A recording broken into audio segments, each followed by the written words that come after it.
Olá pessoal, dando sequência nas nossas videoaulas, agora a gente vai mudar o assunto, falar um pouquinho sobre compostos pouco solúveis. Para a gente falar de compostos pouco solúveis, nós precisamos iniciar falando sobre suas propriedades, principalmente dos sólidos. A gente sabe que as amostras podem se encontrar na natureza como sólidos, líquidos ou gases. No nosso contexto, o que interessa para a nossa disciplina é a sua forma sólida, onde nós vamos trabalhar principalmente a sua interação com solventes. Bom, sólidos são todos aqueles compostos que têm matérias definidas, volume e forma. Sua composição, num arranjo, eles podem ser cristalinos ou amorfos. Cristalinos são todos aqueles compostos que têm um arranjo muito bem definido, as ligações químicas intermoleculares se organizam de tal forma que definem as suas arestas, definem as suas ligações químicas. E esses cristais em si são reprodutivos, né? Eles têm os seus monômeros se reproduzem espacialmente. Oposto a essa condição, nós temos os sólidos amorfos, são aqueles que não têm um arranjo cristalino bem definido, né? As suas ligações químicas são irregulares, você não consegue definir muito bem como é o arranjo desses compostos, desses sólidos em si. No nosso foco, a gente vai falar um pouquinho agora sobre sólidos cristalinos e principalmente nas suas ligações químicas. Quando a gente fala dos tipos de sólidos, a gente pode defini-los em 4 classes: sólidos iônicos, sólidos moleculares, sólidos covalentes e sólidos metálicos. Vamos falar um pouquinho sobre então cada um desses sólidos, começando pelos sólidos iônicos. Sólidos iônicos são aqueles sólidos formados através de ligações iônicas, onde a gente vai utilizar normalmente, ou ter como composição normalmente, elementos químicos que estão nos extremos da tabela periódica, ou os compostos mais eletropositivos, né, determinados aqui pelos primeiros compostos, ou os elementos mais eletronegativos que estão no extremo oposto da tabela periódica. Um exemplo clássico dessa ligação química é o nosso famoso NaCl, né, onde o sódio carregado positivamente se liga ao cloreto com carga negativa para formar o NaCl. Como eles se ligam através de ligações iônicas e ligações fortes, com atração de cargas fortes, a estabilidade química desses compostos é bastante alta, então eu tenho durezas elevadas, pontos de fusão e ebulição elevados, mas por consequência também eles têm uma fragilidade bastante grande de quebra desse retículo cristalino. Seu cisalhamento em função do deslocamento desses átomos acaba ocorrendo de forma bastante fácil. Os exemplos mais comuns que a gente tem desses sólidos iônicos é o NaCl, KCl, o fluoreto de cálcio, o óxido de cálcio e assim por diante. Como característica, eles, por serem elementos muito eletronegativos ou muito eletropositivos, eles têm uma elevada solubilidade em água. A interação desses elementos, desses átomos, desses íons, né, de modo geral, com a água é bastante pronunciada. Outro conjunto de sólidos são os sólidos covalentes. Os sólidos covalentes eles são caracterizados por ligações covalentes entre cada átomo. No exemplo anterior, a gente tinha ligações iônicas, onde a gente tem transferência de elétrons, e no caso aqui do sólido covalente, são compartilhamento de elétron. A estrutura aqui mostrada nessa figura é uma estrutura de um grafite, onde a gente tem em cada vértice desse um átomo de carbono, onde ele compartilha seus elétrons com outros átomos de carbono num arranjo muito bem definido. Como essas ligações são extremamente fortes e elas têm uma estrutura, um arranjo muito compacto, a dureza desses compostos são extremamente elevadas, né? Vê-se aí que um exemplar desse grupo de sólidos covalentes é o diamante, um dos compostos classificados com a dureza 10 na escala de Mohs. Tem pontos de fusão e ebulição bastante elevados, por consequência também são frágeis, são facilmente quebrados dentro dessa composição. Os compostos compõem esses sólidos são os mais estáveis que a gente conhece. As aluminas, os silicatos, os carbetos de modo geral, né? Como exemplo, o carbeto de silício, o óxido de silício, os óxidos de alumínio.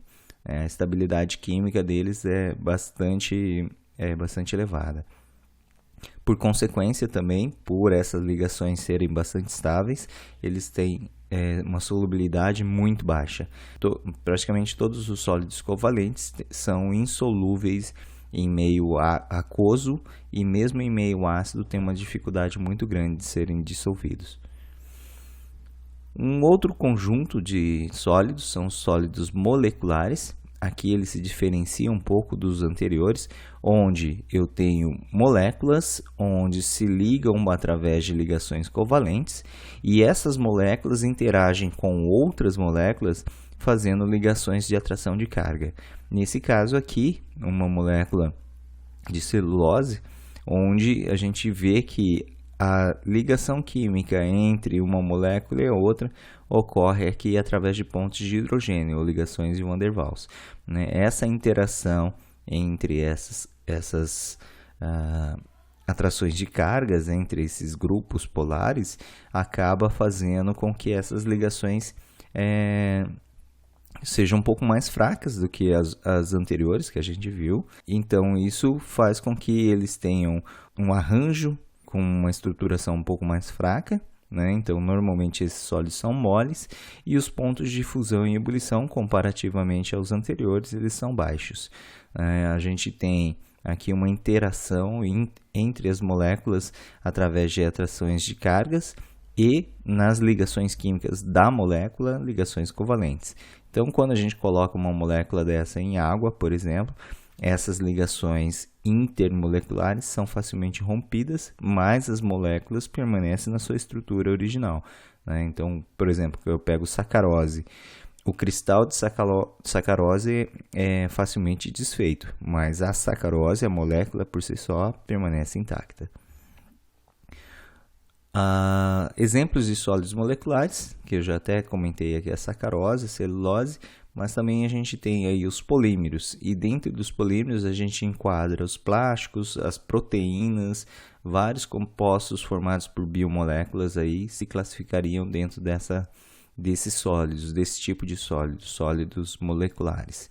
Então, esses compostos se caracterizam por ligações intermoleculares fracas, mas ligações covalentes fortes entre suas estruturas. O quarto e último tipo de sólido é o sólido metálico. Normalmente, esses sólidos se enquadram dentro dos compostos metálicos que têm o potencial de oxidação zero, se apresentam na forma de ligações entre átomos, onde ocorre uma distribuição dos elétrons das suas camadas de valência. Então, quando a gente fala de sólidos metálicos, a atração eletrostática, a atração que ocorre entre os átomos é dado simplesmente pela a distribuição dos elétrons entre todos os átomos em si. O elétron livre que transita entre todos os átomos faz com que esses se permaneçam unidos, né? E traz também outras propriedades como a condutividade elétrica, né? A transmissão do fluxo de elétrons, que é o que a gente conhece como corrente elétrica, é dada facilmente nesses elementos metálicos. Por característica, ser dependente dessa transição de elétrons em si e a dificuldade desses elétrons serem transferidos para um outro, torna com que esses compostos normalmente são insolúveis em águas, mas têm uma solubilidade relativamente alta em ácidos, né? Isso, lógico, que depende do elemento metálico que a gente está falando. Ouro, por exemplo, precisa de um potencial bastante elevado para que ele seja dissolvido num ácido. Como a gente vai estar falando sobre equilíbrios de compostos pouco solúveis, é muito interessante a gente entender como é o processo de dissolução desses compostos. Então, pegando como exemplo aqui a nossa molécula padrão, o NaCl, onde a bolinha vermelha aqui, ela é caracterizada pelo nosso cátion, pelo sódio, e a bola laranja aqui caracterizada pelo nosso cloreto. né? Só para simplificar, né? Os tamanhos não representam exatamente como são. Aqui, essa bola vermelha acompanhada dessas duas outras azuis é a nossa molécula de água. Então, o que a gente tem? A água, por característica de ser um dipolo, tem tanto cargas negativas como cargas positivas. A gente sabe que o oxigênio é carregado negativamente, então esse polo tem cargas negativas, atraindo então o nosso elemento químico polarizado de forma positiva. E o oposto ocorre aqui quando os hidrogênios, que têm cargas positivas, atraem um elemento de carga negativa em si. Então a gente sabe que essa interação vai fazer com que ocorra a remoção desse elemento químico da estrutura cristalina, do nosso retículo cristalino em si, e posteriormente esse elemento que tem cargas relativamente altas, eles acabam recebendo outras moléculas de água, né, fazendo um efeito de blindagem aqui que a gente conhece como solvatação. Muito importante dentro desse processo de dissolução a gente falar de duas energias envolvidas. A primeira dela é a energia reticular, que nada mais é que a energia necessária para manter unidos esses retículos cristalinos, manter unidos os elementos químicos que compõem o cristal. E a segunda energia é a energia de solvatação, ou seja, a energia de envolvimento entre o solvente e os elementos removidos do retículo cristalino. Essa energia reticular ela tem que ser vencida pela interação com o solvente. Então, se a energia que mantém unida os átomos, nesse caso aqui os íons, cloreto e sódio, ela tem que ser menor do que a energia necessária para a ligação química com o solvente, com a água nesse caso. Então, se a energia reticular é muito elevada, o solvente dificilmente vai conseguir remover, né, o elemento do cristal. Então, um composto como esse, com energia reticular bastante elevada, dificilmente vai se solubilizar em água. Outro parâmetro também é a solvatação. Imaginamos que se eu não proteger ou neutralizar essa carga eletronegativa ou eletropositiva desses íons removidos do cristal em si, rapidamente esses dois compostos podem se recompor, formando novamente um NaCl, voltando aqui para o retículo cristalino. Então, uma das formas de que essa evita essa formação novamente do sólido é o recobrimento desse grupo, desses elementos em si, pelo solvente, né? ou o processo de solvatação. Então, eu retiro o elemento no nosso retículo cristalino e mantenho ele em solução aquosa, né, dissolvido em si, por conta desse efeito de solvatação. Por conta disso também ocorre a saturação das soluções. Muitas vezes, se eu colocar o NaCl em excesso, vou adicionando cada vez mais NaCl, vai chegar um momento que, apesar da água interagir muito bem com o cloreto e com o sódio, vai chegar um ponto em que eu tenho um volume, uma quantidade de águas tão restrito que eu não consigo evitar mais o efeito de recombinação por conta de uma menor eficiência de solvatação, né? Então, essas duas energias elas são muito importantes para que esse processo todo ocorra, a dissolução ocorra. Mais para frente, no próximo vídeo, nós vamos falar bastante sobre essas etapas de dissolução. Bom, o que influencia também os fatores de dissolução? Basicamente são 3 fatores que é definido a geometria da molécula, a natureza das unidades monoméricas e a estrutura do retículo cristalino. Então, não basta eu ter lá um elemento químico que interage muito bem com o solvente, mas eu tenho que ter ele entrando em contato com o meu solvente. E isso, a geometria e a estrutura do retículo acabam influenciando bastante. Acho que a melhor forma da gente visualizar isso é olhando um exemplo. Vamos pegar aqui a glicose. Nessa glicose, a única diferença que a gente tem é o posicionamento do nosso grupo redutor, né, o grupo OH aqui em si. No caso, toda vez que ele está nessa posição equatorial, ele é chamado de alfa. Toda vez que ele está numa posição axial, ele é chamado de beta. O que isso traz de diferença no arranjo espacial das moléculas? Bom, a ligação química entre as moléculas de glicose, elas vão ocorrer nesse grupo OH. Se eu tenho ela na posição alfa, o arranjo que a gente vai assumir é um arranjo tridimensionalmente que não está no plano, ou seja, a gente tem o nosso plano aqui horizontal, a gente percebe claramente que a outra molécula adicionada, a outra molécula de glicose que se ligou a partir desse grupo redutor, ficou um pouquinho abaixo, deslocado em si. O que não ocorre, por exemplo, para a celulose, né? Na posição beta, esse arranjo fica bastante linear e isso traz aí uma configuração espacial diferente, né? Então, na posição alfa, a gente tem aqui um arranjo tridimensional e na posição beta, um arranjo linear. O que isso traz como consequência e correlaciona direto para a solubilidade? Fica mais fácil quando a gente começa a observar o arranjo intermoleculares, né? Então, eu vou pegar vários arranjos daquele alfa e beta e vou organizar para formar o meu sólido. Nesse caso, no primeiro caso, isso é uma maltose, onde eu tenho as duas glicoses, grupo O redutor na posição alfa, onde o arranjo espacial intermolecular, a gente vê claramente que ele não está num plano e eu tenho aqui espaços entre essa minha molécula. O que esses buracos, esses espaços aqui permitem? Eles permitem que o solvente penetre intramolecularmente de forma muito mais fácil do que no caso aqui da celulose, né, que eu tenho o mesmo arranjo, só que agora na posição beta. Como ele é linear, ele se compacta de uma forma muito mais eficiente. A entrada do solvente nos interstícios dessa molécula, no caso da celulose aqui, se torna muito mais difícil. Então, se eu não tenho contato do meu solvente, por conta, né, desse arranjo bastante estruturado, eu não consigo dissolver. Então, a gente vê claramente aqui, ó, no caso da maltose e da celulose, que as moléculas são exatamente as mesmas, a única coisa que muda é seu arranjo molecular.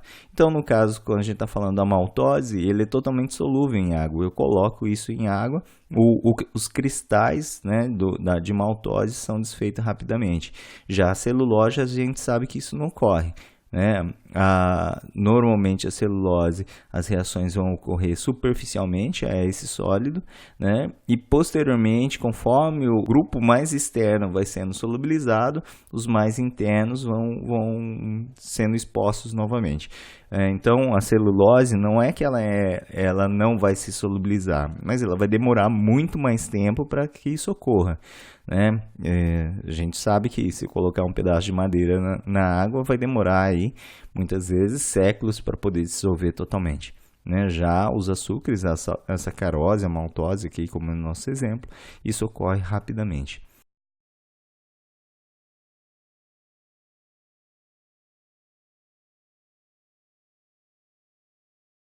Então percebam que não basta apenas ser a molécula ou seus grupos funcionais. Nesse caso aqui, todos eles têm grupo OH, né? Então interagem muito bem com o solvente. Só que o solvente tem que ter acesso às moléculas para poder ocorrer a solubilização. Então, o arranjo espacial dessas moléculas, elas são importantíssimas para a solubilidade do nosso composto. Outro parâmetro também que influencia bastante a questão da solubilidade, um dos pontos que a gente vai estudar bastante, é também a relação entre os cátions e os ânions. Nós temos aqui uma tabelinha onde que os pontos vermelhos, né, os quadrados vermelhos aqui, representam as espécies insolúveis e os azuis as espécies solúveis. O que a gente pode observar aqui?